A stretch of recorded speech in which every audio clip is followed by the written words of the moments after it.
Bago po tayo magumpisa, gusto ko po magpasalamat sa lahat ng mga subscriber. Sa mga viewers po, marami din pong salamat. Pwede po ba ako humingi ng suporta sa inyo? Kung may mga tanong po kayo, mag-comment lang po sa baba. Marami po muling salamat sa lahat. Maligayang pagbisita at pagbabalik po sa ating munting channel. Narito na po, ang karugtong ng ating istorya. Mayroon na pala siyang girlfriend. Naisip ni Debbie, habang dumadaloy sa kanyang katawan ang isang alon ng pagkabigo. At ang pait ay yumanig sa kanyang puso. Ika-33 kabanata. Ang natalo. Ngunit panalo. Nagkakamali ka. Hindi ako girlfriend ni Alex. Pilit na sabi ni Debbie kay Kathy, sabay ngiti. Hinawakan niya ang kamay ni Alex at walang sabi-sabing naglakad patungo sa pinto. Ang isa sa katulong ni Russell ay nanunood sa palitin ng salita. Niloloko ba nitong bagong boss ang girlfriend niya? Masyado siyang irresponsible. Ang dalagang babae na iyon. Napakabait. Siguradong niloko niya ito sa pag-iisip na siya ay single. Nararapat siyang mahuli ngayon, sa isip ng tindero sa tindahan.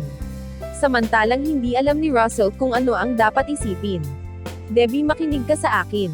Napatingin si Alex kay Debbie. Gusto niyang sabihin dito na nakipaghiwalay na sa kanya si Kathy. Huwag mo nang sabihin. Salamat sa pag-aalaga sa akin itong mga nakaraang araw. Paumanhin para sa sanhi ng hindi pagkakaunawaan. Dapat bumalik ka sa girlfriend mo. Sabi ni Debbie na may bakas ng hinanakit. Since may girlfriend ka na, bakit ang bait mo pa sa akin? Maaaring hindi mo alam ang kahulugan, sa likod kung bakit patuloy akong pumupunta sa lawa ng Ramsey para hanapin ka araw-araw. Sa isip ni Debbie. Hahaha, ang kulit mo, hindi ka ba masyadong nag-iisip? Paano kaya ako magiging girlfriend ng talunan na ito? Sabi ni Kathy, habang nakangiting naglakad. Napatingin siya kay Alex ng masama. Hoy babae, tignan mo siya kung aling bahagi niya ang karapat-dapat para sa akin.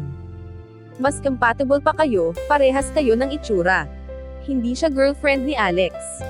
Biglang natauhan si Debbie. Isang alon ng pananabik sa kanyang puso. At pakiramdam niya ay nabunutan siya ng tinik. Alam kong hindi magsisinungaling si Alex sa akin. Napaisip si Debbie habang muling nagningning ang mga mata nang tumingin kay Alex. Napahinga din ng malalim si Russell. Sa kabutihang palad ang bagong boss na ito, ay hindi naglalaro ng dalawang ilog, at niloloko ang kanyang matatag na kasintahan. Kung hindi, hahamakin ko siya, sa isip ni Manager Russell. Kasabay nito, labis siyang hindi nasisiyahan kay Kathy. Sinasadya ba ng baliw na babaeng ito na manggulo? Sa isip niya, hindi naman siya girlfriend nito. Malaya at single si Alex, kaya bakit niya ito tinuturo ng daliri? Kathy, nakapili ka na ng damit mo. Sa oras na ito isang binata ang lumakad na may 2 bote ng inuming sa kanyang kamay. Siya ay matangkad na payat, at ang kanyang buhok ay makinis at nakagel. Ito ay si Billy Wilde. Nang makita ni Billy si Alex, baka sa mukha nito ang galit. Ikaw na naman. Pati pala pulubi nagsa-shopping na. Humihingi ka ba ng bugbog? Nandito ka na naman ba para asarin si Kathy? Nagsalita siya ng may pagmamalabis na ugali. Na para bang si Alex ay isang taong maaari niyang ebuli. Dear, bakit ang tagal mong nawala? Tumakbo si Kathy kay Billy at ipinulupot ang mga braso sa baywang nito. Tumingin siya kay Debbie at nagyabang. Boyfriend ko ito. Mayaman siya. Matangkad, at gwapo. Hindi siya isang taong talunan na maaaring ihambing kung kani-kanino. Hindi dumating si Alex para asarin ako ngayon.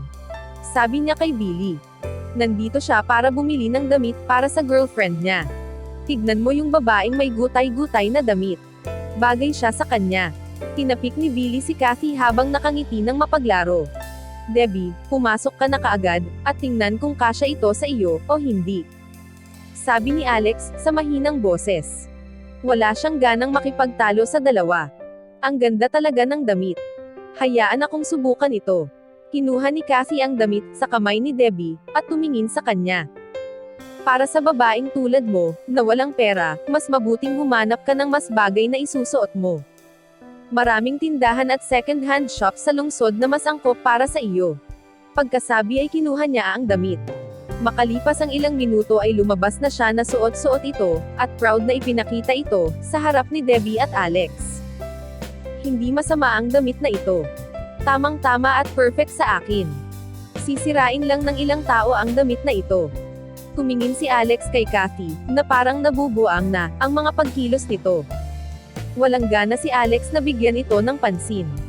Tara, pumunta tayo doon, at tumingin ng iba. Sabi ni Alex kay Debbie. Kathy, since nakapili ka na ng damit mo, tara na. Sabi ni Billy kay Kathy. Dinala niya si Kathy doon. Noong araw na iyon para maibili niya ito ng isang pirasong damit. Ang Autumn Beauty Boutique ay isang high-end na tindahan ng damit.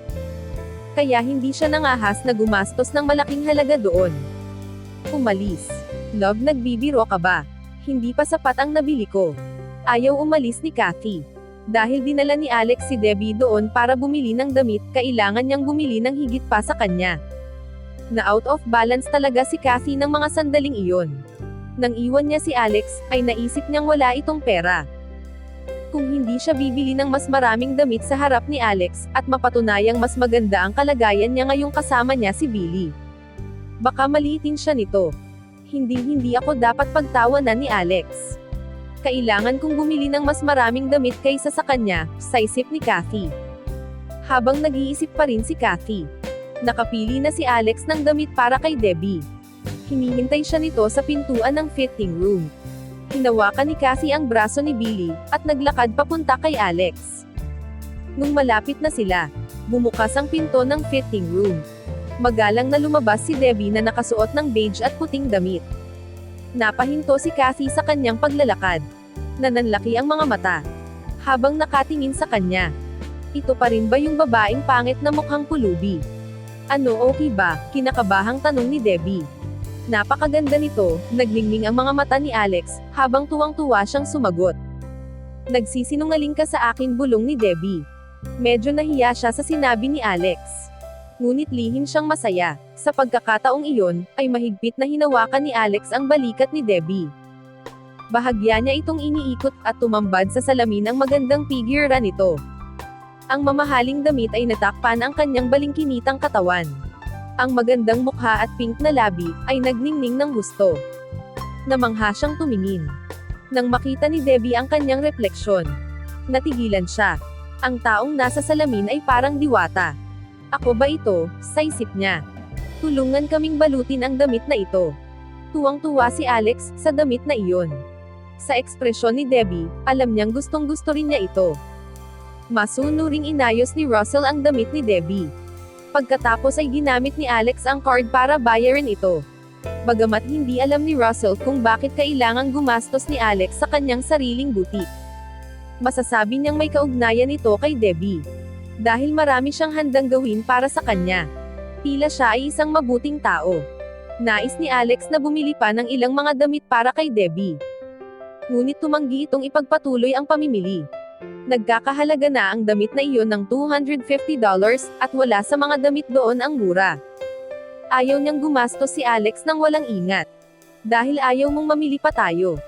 Bumalik na lang ulit tayo dito, sabi ni Alex habang nakangiti. Kaya kung suotin ito ng matagal na panahon.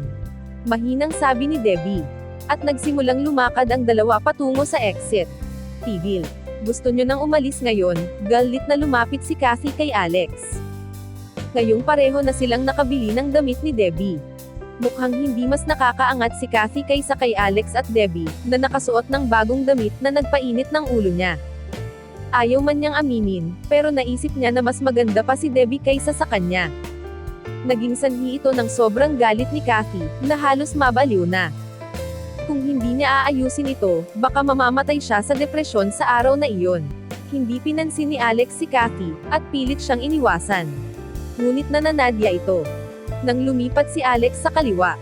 Lumipat din sa kaliwa si Kathy para harangan ang kanyang dinadaanan. Nang lumipat si Alex sa kanan, lumipat si Kathy sa kanan. Ano ba ang gusto mo, tanong ni Alex? Hindi ba't dinala mo itong gusgusing babae na ito para magpasikat sa kanya? Ngayon gusto kong kalabanin mo ako. Tingnan natin kung sino ang bibili ng mas maraming damit. Ikaw o ang aking kasintahan. Nagpa siya si Kathy na ipahiya siya. Hinila naman siya ni Debbie sa kamay, at umiling na may pag-aalala. Ang mga damit dito ay mahal. At ito ay isang walang kabuluhang bagay. Sige, sabi ni Alex habang binibigyan niya ng katwiran si Debbie, na tumingin kay Kathy, at pumayag. Sa ugali ni Kathy, hindi siya papayag na umalis sila kung hindi siya papayag sa gusto nito. Alam iyon ni Alex dahil matagal niyang kasama si Kathy. Hahaha, mahal ko, sa tingin mo maluwag ang tornilyo ni Alex, makikipagkumpetensya siya sa atin. Hindi niya alam ang lugar niya. Mayabang natawa ni Kathy. Hindi masaya si Billy. Isang shopping contest sa Autumn Beauty Boutique. Baliw ba siya? Ilang beses na mas mahal ang mga damit dito kaysa sa ibang lugar. Sa isip ni Billy. Gayunpaman dahil sinimulan na ito ni Kathy. Ayaw niyang salungatin si Kathy. Naisip niya na baka manalo pa siya kung kakalabanin niya si Alex. Alex, hindi ko alam kung dapat ko bang purihin ang iyong talino. Ipapaalam ko sa iyo kung gaano kalaki ang pagitan nating dalawa. Ngumisi si Billy. Labis na natakot si Debbie. Si Alex at Russell naman ay tumatawa sa kanilang mga sarili. Baliw ba ang dalawang ito? Akin ang tindahang ito. Sinong bibilihan mo ng maraming damit, sarili mo o ako? Napaisip si Alex. Siyempre hindi ibinunyag ni Alex ang kanyang pagkakakilanlan. Ayaw niyang malaman kung sino siya. Lalo na si Debbie. Napatingin sa kanya si Kathy ng masama. Alam kong kaunti na lang ang natitira mong pera mula sa napanalunan mo sa loto. Matapos ang hangal mong desisyon, na gumawa ng malaking donasyon sa mga bata sa nayon ng kabundukan. Saan ka kaya kukuha ng pera na gagamitin mo para makipagkumpetensya sa akin ngayon? Pagkatapos niyang magsalita, ay casual niyang itinuro ang isang pleated skirt. At sinabing tulungan mo akong balutin iyon. Yan lang po ba, sir? Sinadya ni Russell na tanungin si Billy. Masasabi niyang walang sariling pera si Kathy. Kaya ang desisyon ay nasa kamay ni Billy. Nakaramdam din ng sakit si Billy sa presyo ng $200 pleated skirt pero kailangan niyang bilhin iyon. Dahil nasabi na niya ito kanina. Nagkunwari siyang walang pakialam sa sinabi niya.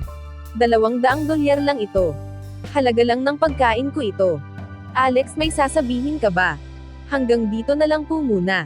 Maraming salamat po sa pakikinig. Pwede po bang humingi ng subscribe? Bilang pagsuporta sa ating munting channel. Hanggang sa susunod po muli. Stay safe and God bless.